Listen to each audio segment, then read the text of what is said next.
मुनीश, पहली गिरफ्तारी, सबसे बड़ी गिरफ्तारी, और गिरफ्तारी सीधे रिया के भाई शौविक चक्रवर्ती की।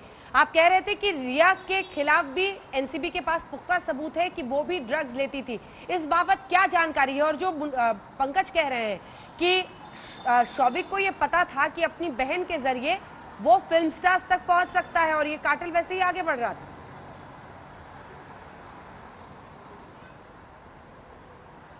जी बिल्कुल अंजना, ये काफ़ी महत्वपूर्ण सवाल है क्योंकि जब सीबीआई ने शौविक चक्रवर्ती और रिया चक्रवर्ती से ये बात पूछी थी, ड्रग्स को लेकर चैट्स दिखाए थे। और मैं एक अहम जानकारी दे दूं, रिया चक्रवर्ती की जिस दिन सीबीआई से आखिरी दिन की पूछताछ थी वो सिर्फ और सिर्फ ड्रग्स को लेकर थी, क्योंकि सीबीआई भी जानती थी कि ड्रग्स का ऐसा कोई कनेक्शन हो सकता है जो कि सुशांत की मौत से जोड़ सकता है। लेकिन चूंकि सीबीआई जो है दिल्ली पुलिस एस्टेब्लिशमेंट के तहत काम करता है, बहुत सारी कानूनी रुकावट उनके पास में आती है। किन चीज़ों को लेकर वो गिरफ्तारी कर सकते हैं और कैसे किसी मामले को तोड़ मरोड़ सकते हैं, उसमें बहुत ज़्यादा रुकावट हो सकती है। एनसीबी के लिए यहाँ पर अच्छा ये था कि कम से कम एनडीपीएस एक्ट के तहत उनके पास में पुख्ता सबूत थे और इसी आधार पर उन्होंने गिरफ्तारी की। लेकिन जो मैं आखिरी दिन की पूछताछ की बात बता रहा हूँ, लगातार सीबीआई ने रिया चक्रवर्ती और शौविक चक्रवर्ती से एक ही सवाल पूछा कि आप ड्रग्स क्यों खरीद रहे थे, किसके लिए आप लोग बातचीत कर रहे थे। जो आपने बोला था कि कॉफ़ी में कुछ ड्रॉप्स डालिए, उसके 30-40 मिनट के बाद में इंसान को किक मिलेगा, किस इंसान को किक मिलने की बात हो रही थी? क्या उस इंसान को पता था कि आप उसकी कॉफ़ी में क्या मिला रहे हैं, क्या नहीं मिला रहे हैं? सिगरेट में अगर कुछ मिला के दिया जा रहा था, गांजा दिया जा रहा था, कोई और ड्रग्स दी जा रही थी, क्या इस बारे में उस इंसान को जानकारी थी या नहीं थी? इन सारे सवालों के जवाब पर रिया चक्रवर्ती गोलमोल घुमाती रहीं और सीबीआई के सूत्रों ने आज तक को इस बारे में जानकारी दी थी कि वो रिया के जवाब से संतुष्ट नहीं है। कहीं ना कहीं सीबीआई अपना केस बना रही थी। लेकिन जो महत्वपूर्ण बात यहाँ पर यह है कि नारकोटिक्स कंट्रोल ब्यूरो ने अब शौविक की गिरफ्तारी की है।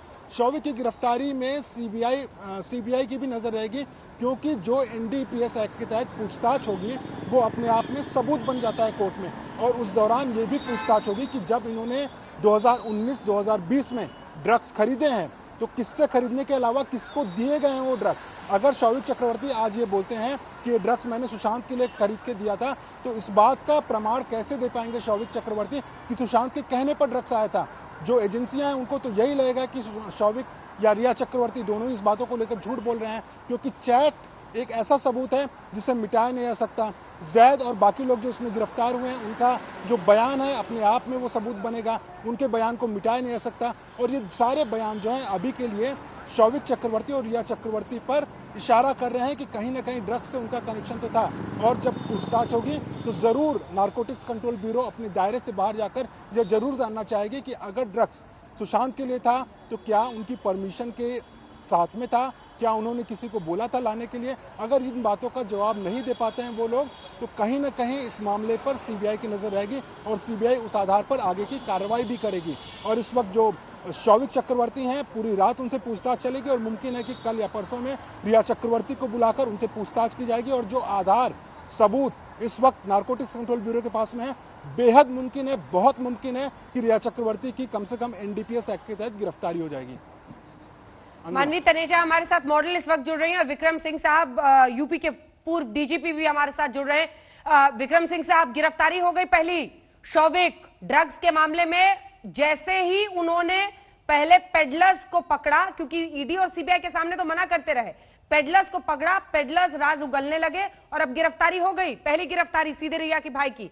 क्या रिया की भी गिरफ्तारी हो सकती है? जी अंजना जी, ये बहुत पहले हो जानी चाहिए थे, लेकिन जैसे श्रृंखलाबद्ध तरीके से आपने सिलसिलेवार समझाया है अपने दर्शकों को कि सबसे पहले पेडलर्स की गिरफ्तारी, पेडलर्स की पूछताछ, उस पूछताछ में शौविक का नाम आना और उसके बाद अकाट साक्ष्य जो आपने हमेशा प्रस्तुत किए हैं अपने प्रोग्राम्स में, व्हाट्सएप चैट, इसके अलावा जो भंडारण किया था यानी स्टोरेज भी इन चीज मादक पदार्थों का दंडनीय अपराध है और किसी को देना दिलवाना वो तो उससे भी ज्यादा गंभीर अपराध है। तो तमाम श्रृंखलाबद्ध तरीके से सर्कमस्टांशियल एविडेंस की ऐसी अकाट्य कड़ी जुड़ी अंजना जी की गिरफ्तारी तो उनकी होनी ही थी। अब आगे के क्रम में अगर आप देखिएगा तो इनका कस्टोडियल इंट्रोगेशन में किसका नाम लेते हैं उसके बारे में नाम खोलना औचित्यपूर्ण नहीं है, लेकिन ये पूरी अपेक्षा की जा सकती गहराई से जब पूछताछ की जाती है उसमें नार्को एनालिसिस से लेकर पॉलीग्राफ टेस्ट तक, अगर ये सब चीजें प्रक्रियाएं सारे जो उपकरण और जो शस्त्रागार में उपकरण हैं उनका इस्तेमाल किया जाए तो सच्चाई तक पहुंचने में नारकोटिक्स कंट्रोल ब्यूरो को बहुत ज्यादा समय नहीं लगेगा। मैं उम्मीद करता हूं कि 72 घंटे में सस्टेन्ड इंट्रोगेशन के बाद जिसकी जिसकी जो संलिप्तता है और जिसने जिसने जो अकृत्य और अपराध किया है उसका अनावरण हो जाएगा। और मुझे कम से कम कोई संदेह नहीं कि जब इसको साझा किया जाएगा सीबीआई के साथ, तो जो जिक्सॉ पजल के अलग अलग टुकड़े हैं वो फिर जब मिलेंगे तो आपको पूरा परिदृश्य सामने आ जाएगा। ड्रग्स किसने खरीदी, किस उद्देश्य से खरीदी, किसको दिए जाने के लिए दी गई, और उसका घटनाक्रम में कौन इनके सहयोगी थे, और किस प्रकार इन लोगों ने परिवार से सुशांत को अलग करने की कोशिश की, क्योंकि ये कोई अपराध एकांत में होता है, किसी के सामने नहीं होता है।